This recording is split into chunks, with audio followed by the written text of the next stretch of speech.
Corey Sparks. For Marshall against Johnson Crick. We're going to go with that, I guess. And Wally Lukaczynski. Enjoy the fake-tainted national title, you scumbags. Covering everything from the green and gold to pro, college, and high school sports around South Central Wisconsin. Broadcasting live from the Daily Dodge TV studios. This is the Damn Sports Show on Daily Dodge TV and 1430 ESPN Beaver Dam.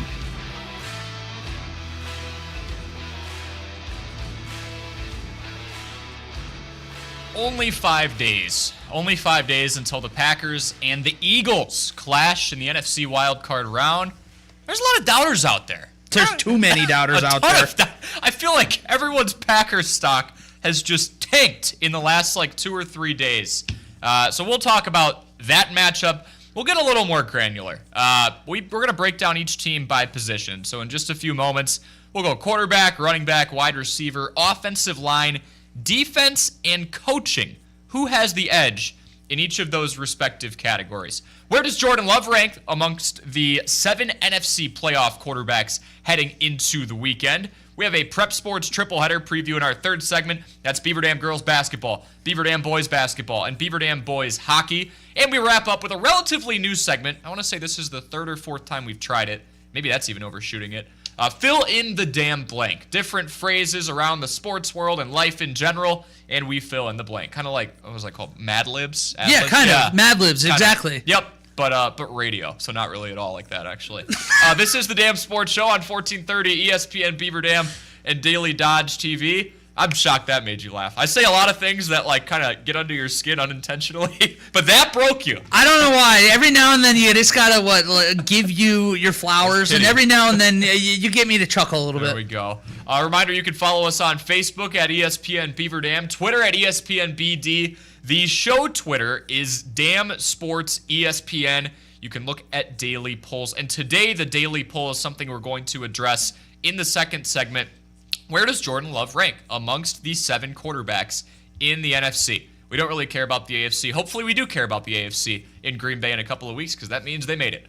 But we're going to talk about that again. You can follow us on Twitter at DamSportsESPN. ESPN BD is the station Twitter. You can also call into the show at 920-887-9595 if you have any takes. I would love to know in general where your Packers stock is because I swear, if we went 1 to 10 across all of Packers fandom, and this is my own echo chamber, what I'm seeing on social media, what I'm hearing here around the station, different guests coming on, I feel like it has fallen from the mid to high 7s, low 8s. We're in the 6s right now.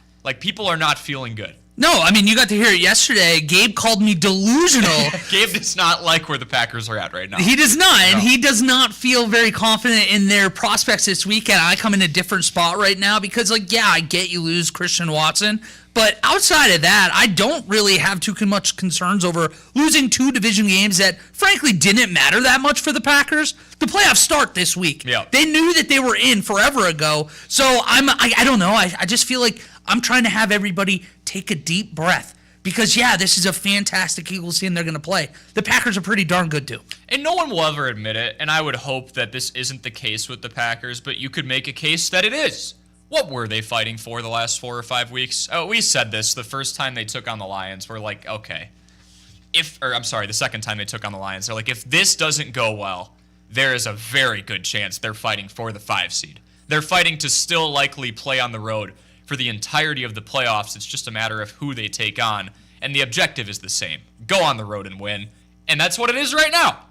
They have to go on the road. It's just simple. Even if you were the 5 seed, the way it's structured, odds are you're not going to play a game at Lambeau. So the only difference is the path is potentially harder now. And the Eagles team that we're going to be talking about here shortly, they have Jalen Hurts, who's coming off of a concussion. I know he was still in the protocol last I saw, even if he does play, which he's going to play. Sirianni dropped a nice little Easter egg yesterday, though, saying I do have full confidence. I have so much confidence in our backup. Every coach's lingo ever before a playoff game. That does give you pause. Right. Because it does feel like if he wouldn't put that into the world, if it was 100% Jalen Hurts. Right. But at the same time, if he's willing to say that, I don't know. Maybe you're trying to throw the Packers off the scent a little bit. Right. Is this the inverse of Matt LaFleur early on in the season when we thought Jordan Love was going to play and he's like, we're going to give him every opportunity, and then we'd get to 90 minutes before when they had to tell you whether or not somebody was active and he wasn't? Yeah, no, it's coach speak. It's something that we talk about all the time on here. You have to take every interview that coaches do with a grain of salt, and it goes even more so this time of year because these guys understand everything can be an advantage. Everything can, as I got a frog in my throat, everything can be used against a team or be bulletin board material. There's so much that goes into it. So they're not going to give up too much. So I would be stunned, flabbergasted, if it's not Jalen Hurts playing on Sunday. It's a fun chess match, right? Because you have journalists at press conferences trying to find out what is the status of this quarterback. Everyone in Philadelphia, all those news publications right now are trying to find out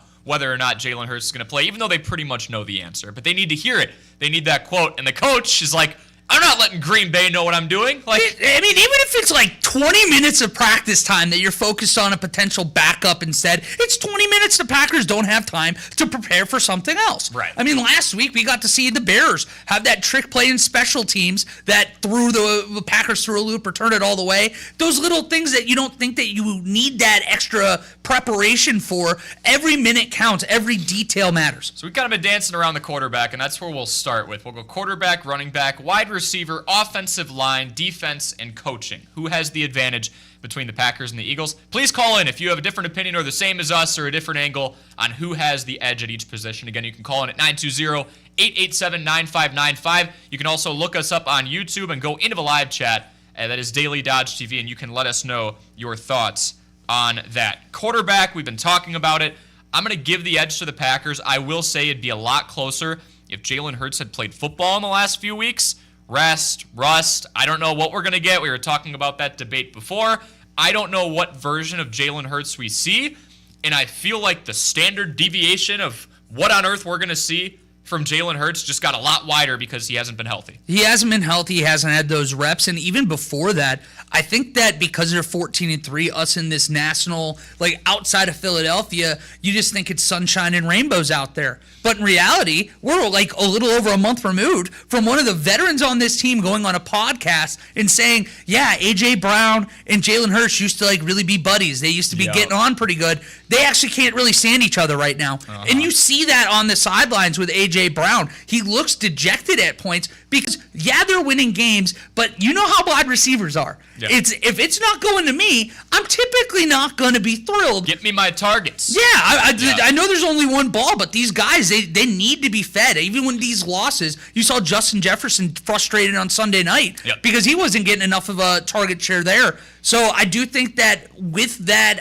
I don't know, dissent, you would say, in that room, I'm going with Jordan Love. I'm going with the Packers having the edge here, especially because he hasn't turned the ball over since that Bears game, or at least an interception. He hasn't thrown a pick in over 2 months. Yeah, he's played mistake-free football, and he's played football, which is something Jalen Hurts has not done the last few weeks. Let's go on to running back.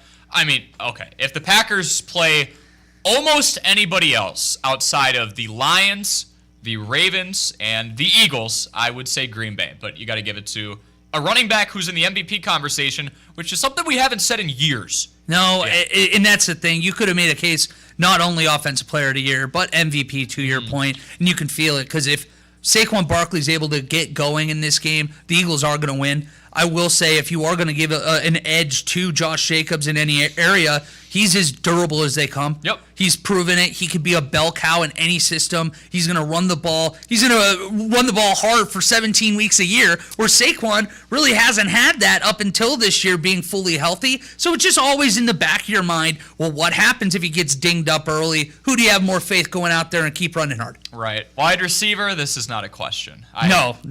I don't even know if we have to say anything. No. Although he's mad, A.J. Brown is a very good receiver. Devonta Smith is one of the best twos in the league. And the Packers don't have anybody that would match up to either of those guys right now. No, and then you can make a case that their best one is now out for the year with a torn ACL. Right. And while I'm not the biggest Christian Watson fan, that does limit that offense a little bit with that deep threat ability. Wide receiver, I don't even think it's close. Yeah, that one's a tough one. Offensive line is a lot closer. I'm still going Philly. We're agreeing a lot, which probably doesn't make for the best radio, but full transparency. This is one of the best offensive lines, if not the best. in the entire league. Obviously, Detroit has a great case for that as well.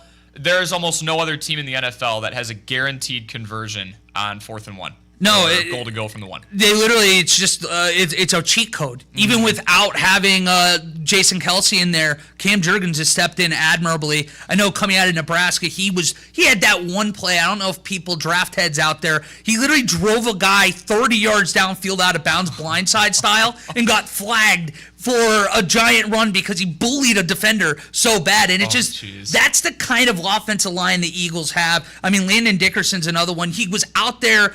So be it was a gesture in the national championship game for Alabama a few years ago, snapping the ball with a torn ACL because they wanted to get him a snap in that game because he was the heart and soul of that Alabama team. You feel that heart and soul right here on this starting 5 for Philadelphia. In the thinnest of margins, I'm going to give it the edge to Philadelphia there as well. This is way off topic, but just like that gesture again of bringing him out, like we've seen the Jeff Saturday, Peyton Manning thing, I cannot get over what the Buccaneers did 2 days ago. No. I still can't get over it. And I don't know how I feel about it. I run back and forth. You and I were watching the games on Sunday together, and I'm watching that, and you and I saw it coming. Like, all right, they turn the ball over on downs. The Bucs are in the playoffs. Fox saw it coming. They had all the cameras on Mike Evans. Apparently. Here comes the out route. Here comes the out route. Tell that to the Saints, who apparently were the only people in the entire world when the Bucs didn't line up in quarterback Neal didn't realize the ball was going to Mike Evans there. That is unreal. They could have missed the playoffs if they turned the ball Imagine over if there. somebody housed that. If they still had like Marshawn Lattimore and he just picked him off. And frankly, I would be rooting for it. Because if you're going to go out there and do that, you deserve the worst things to happen to you. Passing it with your season still on the line so that someone can get his 11th straight 1,000-yard season, which has a huge caveat next to it now. Yeah, I know. Something else. Jerry Rice's numbers in his 11-game stretch a little different. Let's just say that. Just a bit. Let's go to defense. Philly here too. I just got a single stat I'll pull in. 17.8 points per game allowed for Philadelphia, 19.9 for Green Bay, but I feel like it's those critical scenarios, the 2-minute drill, the fact that the other team usually has the ball and has a chance to go down and win it, and just hasn't been stopped this year. That's what it comes down to for me. I think it's a really close to a draw, but to your point, I mean, Philadelphia has been able to get those timely stops. I'm interested to see Green Bay. We talk about the pass rush nonstop. They had signs of life up until the last couple weeks where we were like, maybe they're figuring it out. If they're able to find a way to challenge that offensive line we just talked about, I think Jalen Hurts, you're going to see that quarterback discrepancy we talked about go more in Green Bay's favor. So really, really hoping that pass rush can get it done. That's it. If they could take an early lead and the Eagles start to panic and go, oh, shoot, we're actually in a position where we need to pass it. I like Green Bay's corners. Jair or not, they've been good. Carrington Valentine, for what he was expected to be coming into this year, has had a remarkable season. Eric Stokes is not. Like, this isn't a perfect secondary by any means. But I don't know. I like their odds a lot better if Philly has to throw the ball down the stretch.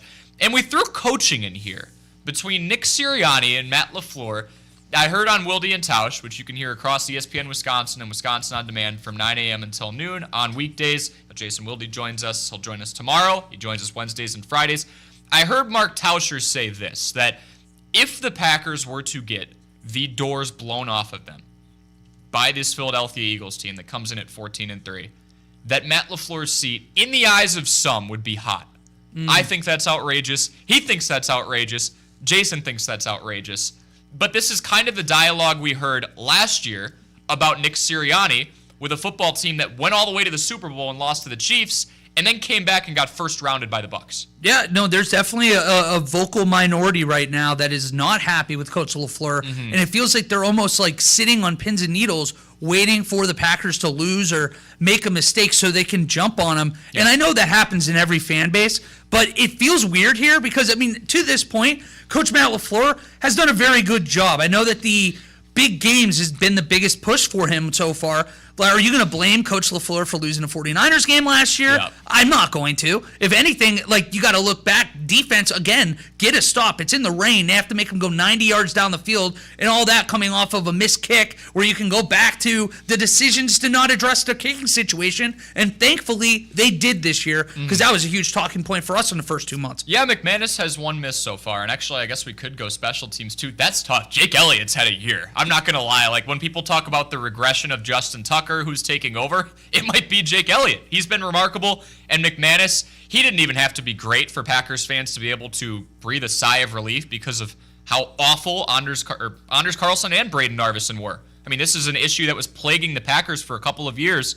McManus comes in, he's been all but perfect. That's what field goal he made that looked like the game winner against the Bears this last week. 55 yards in that weather, and it even came off the foot. He sent that like a line drive, sliced it. Yeah, where he was trying to fight through that wind, that nasty weather, and he's still cleared by like 6-7 yards. Yeah. At this point, I think either team would be very comfortable if the game came down to their kicker's foot. Yeah, and then just back to the coaching that we were talking about, I do give the edge to, I don't know if I said this before, I give the edge to LaFleur.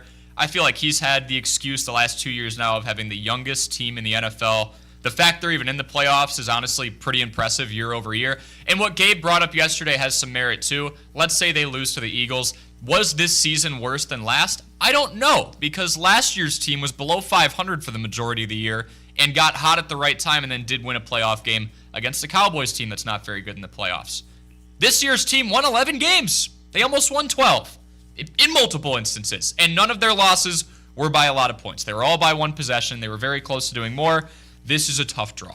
No, and tell you what, too, especially over here, you've been an NFC fan your entire life. The last, decade, it's really been the AFC. Yeah. Where you're just like, oh my gosh, what's the monster that's going to come out of there? And then you just get a sneaky little path, somebody come out of the NFC. It is anything but that now. No, yeah. You have 7 teams in the NFC that if any one of them came out and went to the Super Bowl, would you be surprised? No. I mean, the only one I think I'd be shocked at is the Commanders. And it's partly because of the team they are. So you're just like, wow, they have to break through at some point to make me believe. Right. But the other part is it is a rookie quarterback, and you do expect there to be some growing pains there in Washington, the way we saw Jordan Love have some last year in San Francisco. And the Commanders were the number 2 overall pick in the league last year, so it's quite a jump to see that they're even here. Great segue, quarterbacks, all 7 teams. We're going to rank the NFC playoff quarterbacks 7, 6, 5, 4, 3, 2, 1. Wally and I are not agreeing on every single one of these. It's very almost opposite. The exact opposite. So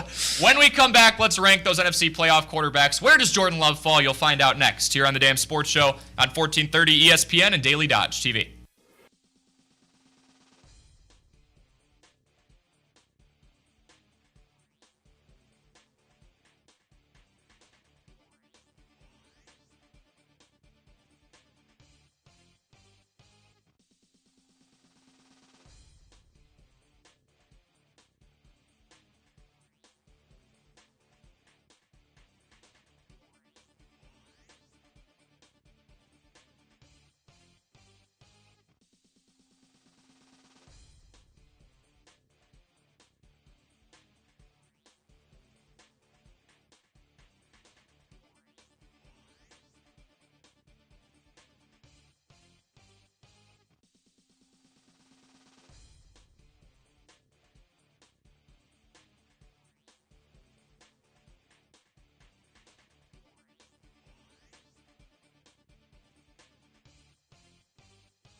ESPN Beaver Dam.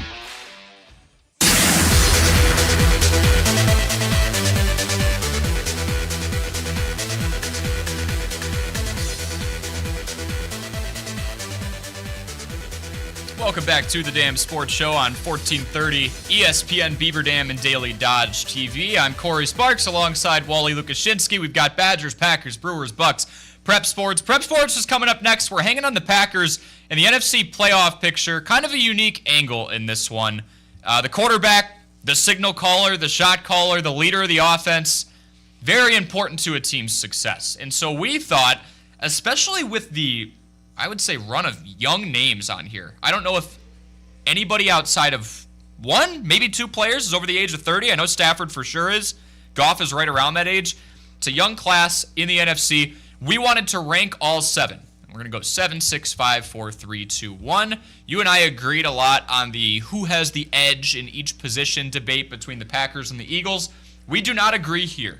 No. At all, actually. Well, and I think that it's important to say beforehand, too, that we're going off of the quarterback themselves, how they are health-wise, too, going into this. Yep. Because some are in better situations than other. That's not the discussion here. It's who would you rank as best quarterbacks of these seven right now? Yeah, going into the playoffs. And I think I'm kind of considering their postseason experience a little more. But yeah, it is strictly the quarterback. It's not, oh, his defense isn't very good. I don't think they're going to make it that far.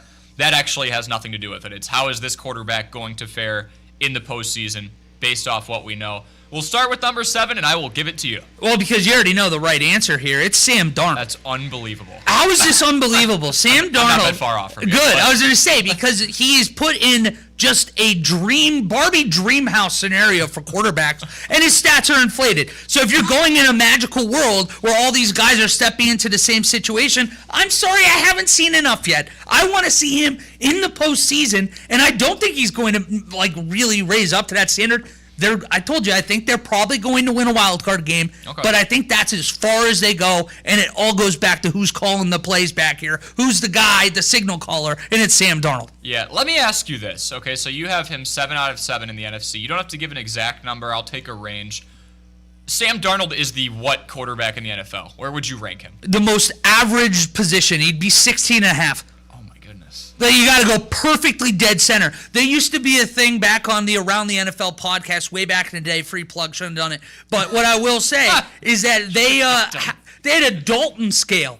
And that was like the perfect margin of average. So sometimes the average would be like the 12th best quarterback in the league because the quarterback plays down. Right. We have better quarterback play now. So that Dalton scale would shift back closer to 20. And I think he's the perfect embodiment of the guy that you can win with, you don't win because. Okay, so he's a game manager. Absolutely a game manager with two of the best wide receivers in football. He's been quite the game manager so far. Number 7, I have Jaden Daniels. I think mine are skewed a little bit more because of experience in the playoffs. Hunter Vaughn, I think, kind of influenced me a little bit too. When the postseason starts, it is just different. Like, as much of a cliche as that probably is, there are guys out there who have not been in lights this bright before. They don't have the experience in the postseason. Jaden Daniels has 1 full season under his belt. 1 amazing season under his belt.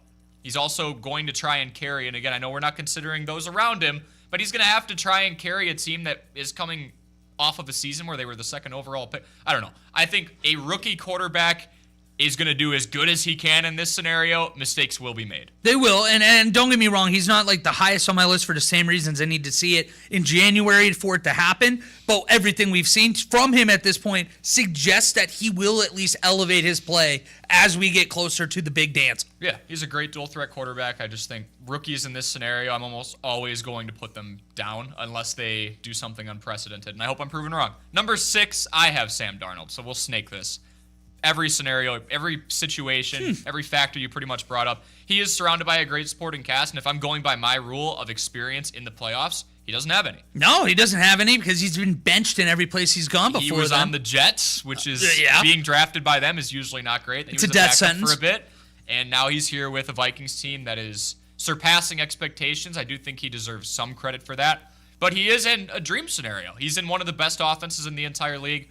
I have him just over the rookie quarterback at 6. And what I'm telling you who I have at 6 is Jalen Hurts, the guy the Packers are playing this week, because, again, he looked fantastic in that first Super Bowl run of his, but it almost feels like the book is out on Jalen Hurts a little bit. Teams have figured him out. I know that the turnover numbers aren't crazy. He's only threw 5 picks this year, but again, he's not throwing the ball downfield. You see A.J. Brown repulsed with life every time it seems like they pan to the sideline with him right now. I'm going to put him way down. Again, another guy that I do believe is a product of the environment he's in. Yeah, he's behind a phenomenal offensive line, and dual threat quarterback or not, it helps to have a 2,000-yard rusher next to you. I agree with that. We'll go with your 5. And I'll be quick with this. It is Jaden Daniels, and more or less for me, it's 5. It's almost a cop-out because I didn't know where to put him. Yeah, he's an awkward one. He is, because he could be a guy that we're talking about in 2 years where you look back and you're like, how is he not number 1? Right. But there's also a chance, hey, we might get him showing up here, and it was one of those magical one-year runs that like Daniel Jones and the Giants had a few years ago, or Kirk Cousins had with those one-possession games in Minnesota. So more of a cop-out, but I'm keeping there in somewhere in the middle of the range at 5. His sample size is just the smallest. Like, it's not an indictment on him. We just haven't seen a lot because he's literally a rookie in the NFL. My number 5 is Jalen Hurts. Great situation, and specifically when we talk about health, I honestly might have had him at like a 3 or a 4 here because at least he is a quarterback that has played in the Super Bowl. That I'm telling you right now, in the postseason, at least he has that under his belt. Was he a huge reason why? That year he actually was. There were people who wanted him to be the MVP of the Super Bowl in a losing effort. Because he got an octopus in that game. Not a big deal. Won that bet. Yeah. It's whatever. But in general, I think he's got enough postseason experience that you could feel comfortable about him. I don't feel at all comfortable about somebody who hasn't played football in 4 weeks. So he is my 5. I guess I would start next. So I'll go 4. Is Jordan Love. That's where I have way low. Jordan Love. Way low. Experience. He's 1-1 in the playoffs. This is his second year as a starter. This team doesn't look great. He's been throwing off his back foot a lot, and I don't know how long his postseason run is going to be because of those different factors. Give him a great wide receiving core, and I would be curious, right? Because we're putting these guys in a vacuum. But like, this is where it's that weird. Yeah, it's that's the tough part about this is because each one of these guys, we're doing this great exercise now, but then they go back to their respective teams at the end of this, and Jordan Love's going to be throwing to Jaden Reed, is what we're calling number 1, Romeo Doubs perhaps. So I mean that makes it tough. But I'm not going to spoil where I have him. I think that if you're paying Jordan Love like you're paying Jordan Love, you expect him to go elevate the team around him. I just can't get that bad taste out of my mouth where he was leading the entire NFL in interceptions halfway through the season, despite the fact he didn't play in 2 of those games. And he has been phenomenal as of late, but we've seen those stretches. Hopefully those don't come back. So that's my 4. We'll go to your 4. I've got Baker touchdown maker Mayfield because I have him higher than you. But I love Baker. I love him. I think that he got such a raw deal up until this time in Tampa. I love seeing him get a real chance and a team that believes in him right now. Second highest completion percentage in the NFL. That's phenomenal. That blew my mind when I said it because you say Baker Mayfield, what jumps out to you? You're like, he's kind of modern day Brett Favre. Yep. Where like he's a gunslinger. 62% completion, probably has 35 touchdowns and 15 interceptions. And the rest of that checks out, except for the completion percentage part. Exactly. So I don't know. That kind of threw me through a loop. But I would love to see Tampa go on a little bit of a run here too, especially if Green Bay isn't able to make it out of the wild card round. All right, 3 for you. I'm going Jared Goff, highest completion percentage in America. Yep. And another guy that 3, these are not like disrespectful. I feel like 1 through 4 to me, I have in a higher tier. It's like an elevated one. Yeah. The Jane Daniels hides by himself. I don't know yet. Jared Goff is a very good quarterback. He does exactly what is asked of him, and he's kind of like the Tom Brady of game managers. Yeah. He's the perfect guy you want to go just not screw something up. Right. And that's all Detroit needs right now is a quarterback that's not going to get in the way of that high-powered machine. And I have Baker at 3, so a little higher than you for all the reasons you mentioned. He's a great vertical threat. They haven't had Chris Godwin for most of the season. He's been throwing to outside of Mike Evans. I don't want to say a bunch of nobodies because McMillan's had a great season too, but a compromised roster. And the first half of the season, the Bucs are one of the worst defenses in football. They got better. They got healthier. The fact the Bucs are in the playoffs right now is because of Baker Mayfield. 100%. And I want to give him a ton of credit for that. He is my number 3. My number 2 is Matt Stafford. Hey! Not for either of us yet. Super Bowl experience. He has a ring. And I understand that if we take playoffs out of this and we ranked Matt Stafford amongst these guys 4 or 5 weeks ago, even a week ago, and we're just talking about the seasons they've had, no, he would not be 2 out of 7 between these 7 quarterbacks. But I think his play elevates or at least stays stagnant, whereas some of these guys might crumble under the pressure. I don't think he has the ability to do that. I don't think Sean McVay's squad has the ability to do that. This is a group that's done it before, and Matt Stafford's no exception. No, and I have him number 2 as well. I think that he'd be number 1 for me up until probably 2 years ago. Just getting a little older, the slightest of declines that we're talking about, like very subtle, but he's fantastic still. He's on a team that I feel like everybody has already billed as the team nobody wants to play, which almost makes me wonder, are they going to get snuck up on in the first round? Right. Because it feels like when America's on something, that's a problem. When we're all thinking that we got it. But Matthew Stafford and the Rams, nobody wants to go and deal with that offense right now. They're feisty. And it goes back to that quarterback, and that's the reason why. Yeah, that first round matchup's going to be really good. Your number 1 is the only guy left. It's Jordan Love. And I'm sorry, this is why you paid him that money going into the offseason. That is true. They did pay him a lot of money. They did. Has he played like that person? Has he played like that $55 million man? Not until, middle of November. And he has not turned the ball over since, or at least he hasn't thrown a pick since that point. The offense, the last couple weeks, it feels like it's been very vanilla. Yep. And they're not really trying to show too much. If this is the Jordan Love that we saw at the tail end of last year, shout out Toyotathon, I do think that we're going to see this team shock a lot of people this weekend because Jordan Love and that offense is going to find a way to put up 24 points on the Philadelphia Eagles defense. Is that enough? I think it's going to be enough. Okay. I know Gabe was saying he needs 30 or 31. It wasn't enough earlier this year. It wasn't. And the Eagles look a lot better than they did in week 1. I agree. It's also going to be a wintry, blustery weather in Philadelphia, Pennsylvania. Yeah. And I do think that that's going to make it those old school kind of 24-22. Speaking of the score the other day, ugly kind of weird score. Yeah. Where did I have him? I had him at 4. It's like it's not an indictment on him. It's just these other guys I think have done more. The mistakes from early on scare me.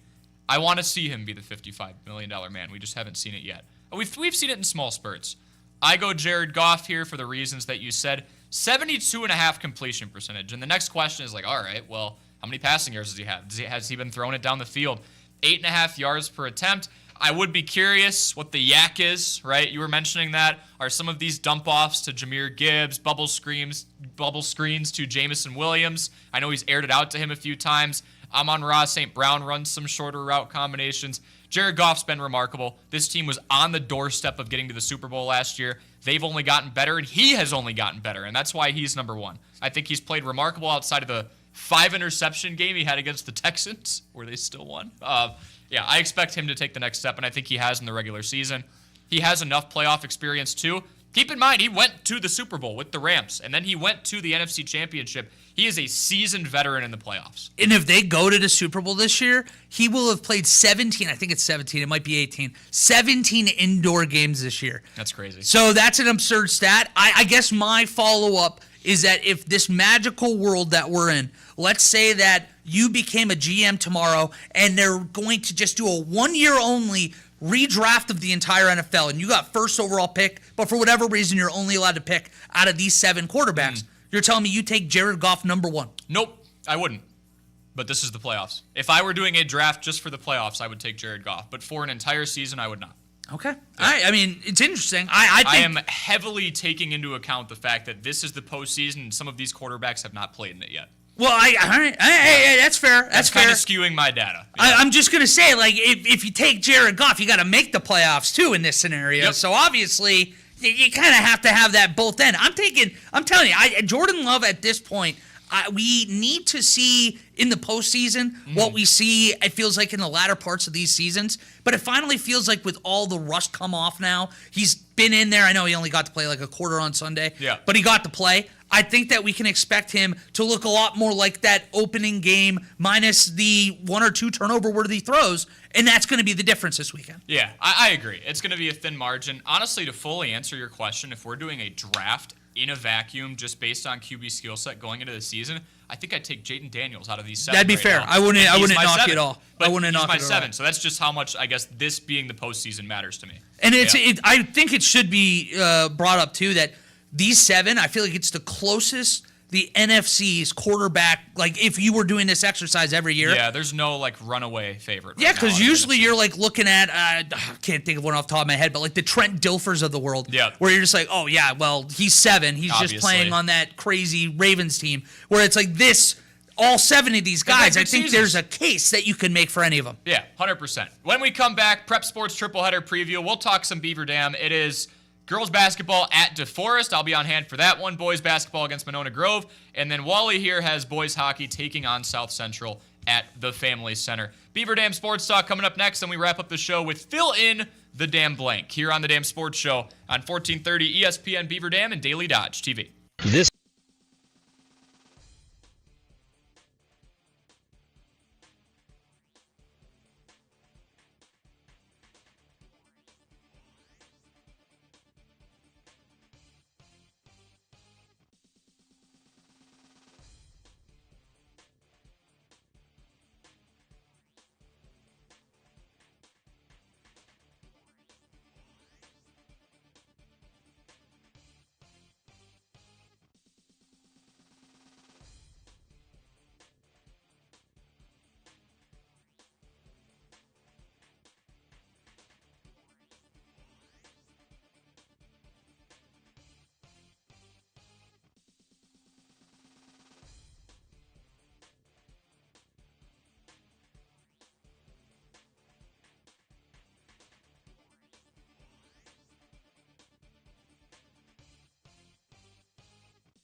ESPN Beaver Dam.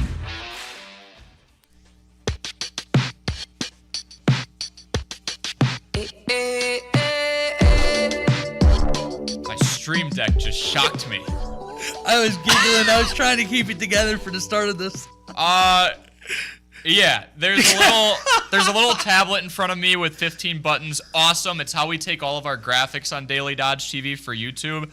And I went to hit the lower third, where if you're watching, it says Prep Sports Triple Header. And the Prep Sports Triple Header lower third button just shocked me. I saw you just jump back, and it took me like 5 seconds to remember that happened before Christmas, too. Yeah, you got the lightning bolt hair. Is that what you're talking about, where it stands on its end? I don't know if I was rubbing my feet too much and, like, I'm transmitting the electricity. I don't know how that works. I'm not a scientist, but I do want to radio. blame you. So for whatever reason, I do feel like that's the parallel, and the logical next step is it's somehow Corey Sparks' fault. Oh, yeah, that's actually a very good point.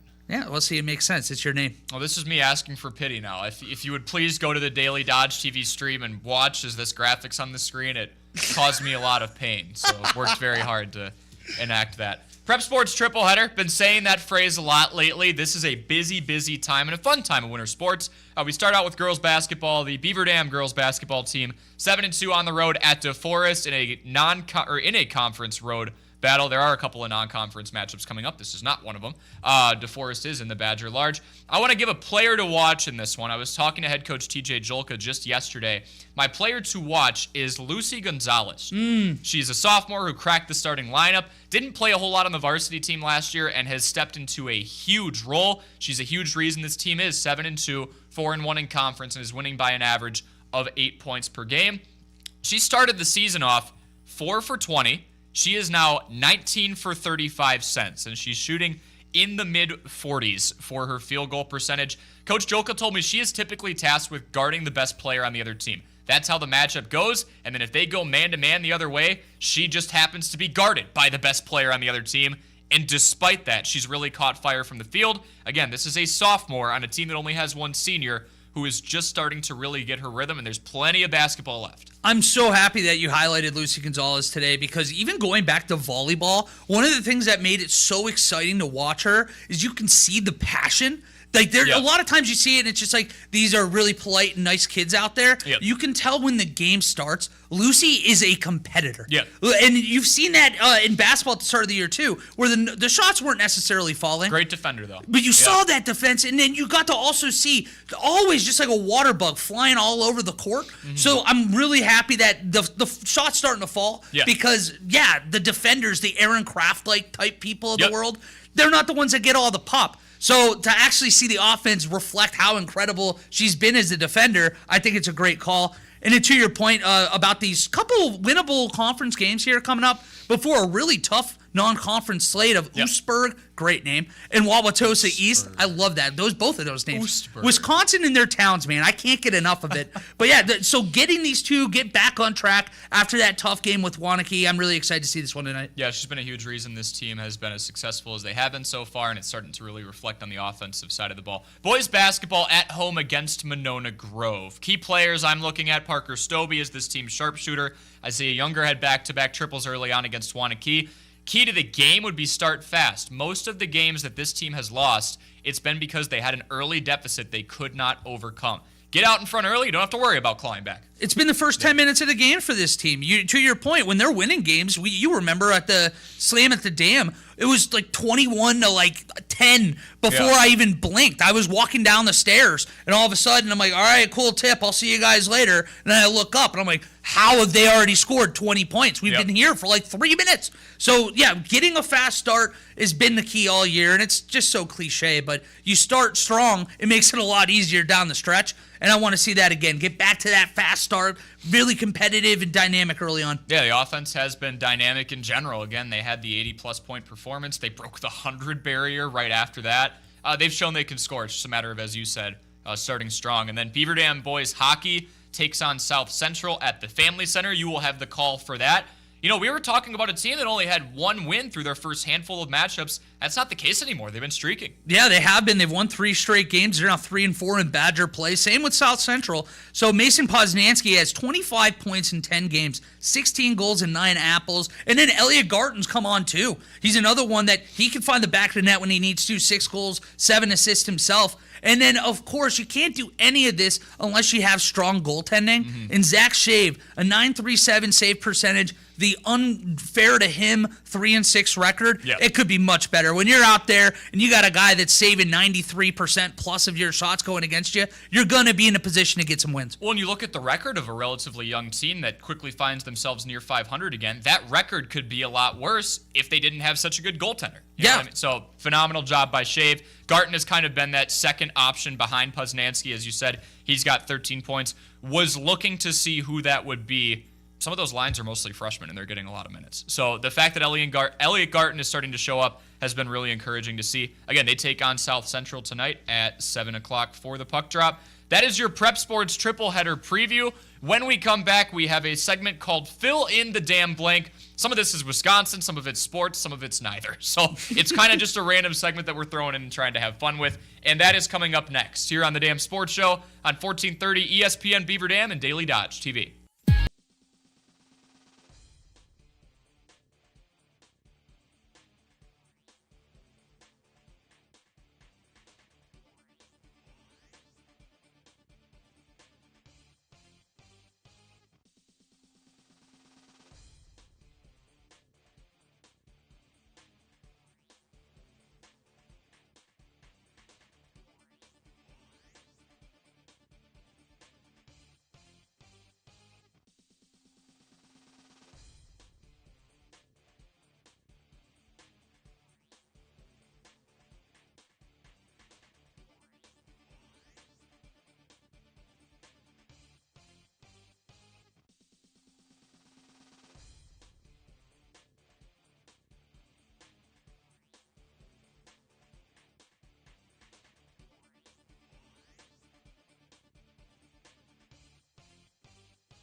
now on the Dam Sports Show.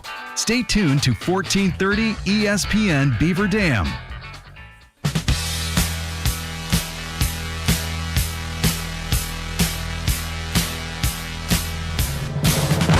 This is the Dam Sports Show on 1430 ESPN Beaver Dam and Daily Dodge TV. If you're looking to watch or listen to some prep sports, again, a triple header tonight on only 1430 ESPN Beaver Dam. It's going to be the Beaver Dam girls basketball team at DeForest. We'll get on the air at 7 o'clock. Tip-off is at 7:15.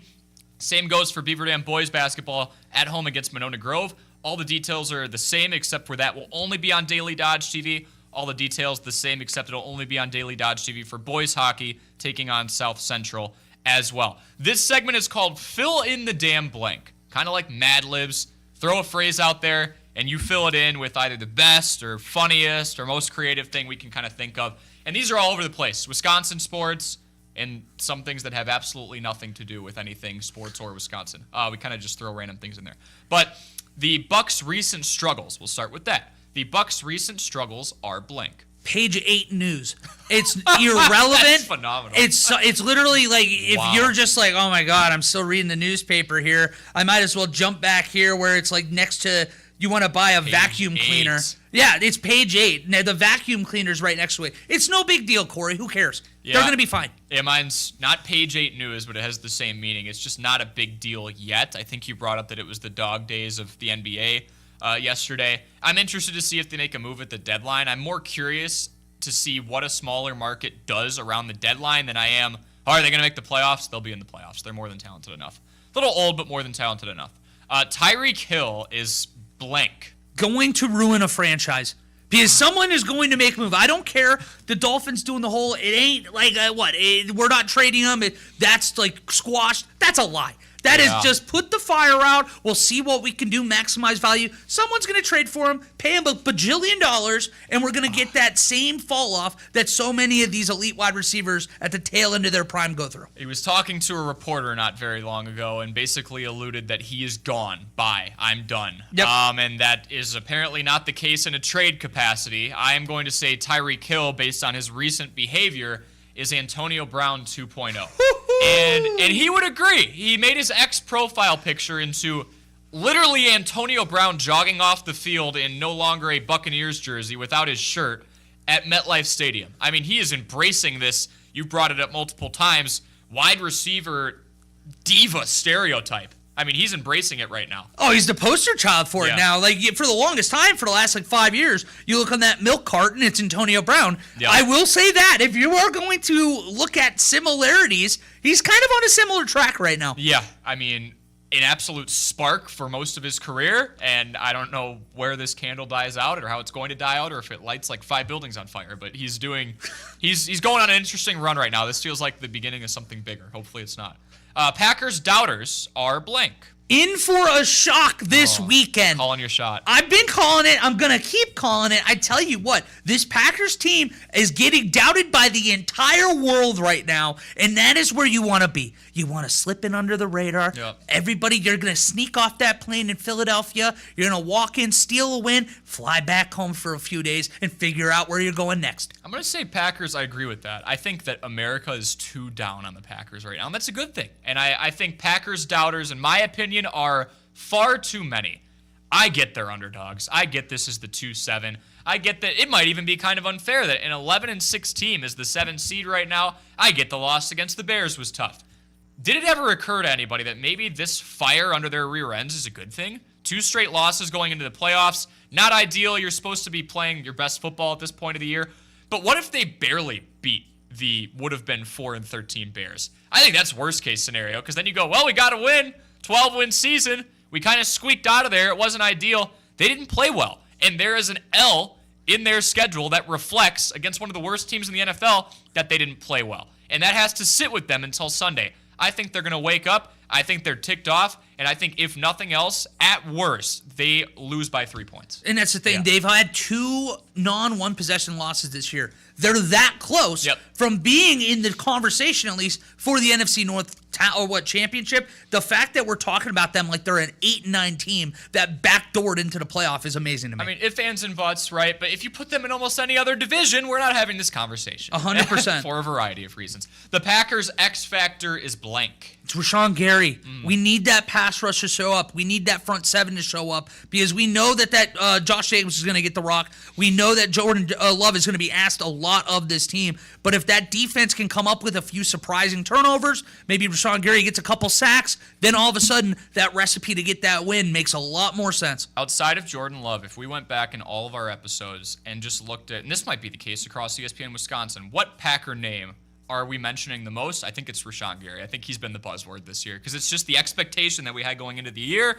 He's been improving. He is a Pro Bowler now, so congrats to him on that. Allegedly. I'm going to go with the Packers' X factor is Jaden Reed. 4 receptions for 138 yards and a touchdown the last time these two teams played in Sao Paulo, Brazil on a horrible field. Christian Watson's out. Either Reed or maybe Tucker Kraft need to show up now. I think the answer is Reed because of what he did against the Eagles. Maybe he has an indirect impact. Maybe they're so worried about him because of how well he played the first time that he has an impact in that regard. Last one, Philadelphia is blank. A dump. That's horrible. It's a dump. I'm sorry. It is a joke. I know we only have 30 seconds left. West Side is better than East Side, PA. Yinzers are better than them. Sheets is better than Wawa. Go back home. Hope you enjoy throwing your rocks at like kids on the street. Deeply rooted disdain that you have for Philadelphia. It's a joke of a town. Philadelphia's mean. They bullied Trey Turner, although he kind of had a turnaround. They threw snowballs at Santa. They're Probably threw batteries at Santa too, for all we know. They're a brutal audience. Yeah, whatever. Homer Hour is coming up next. We'll see you same time, same place tomorrow on 1430 ESPN Beaver Dam and Daily Dodge TV. This Sports Center update is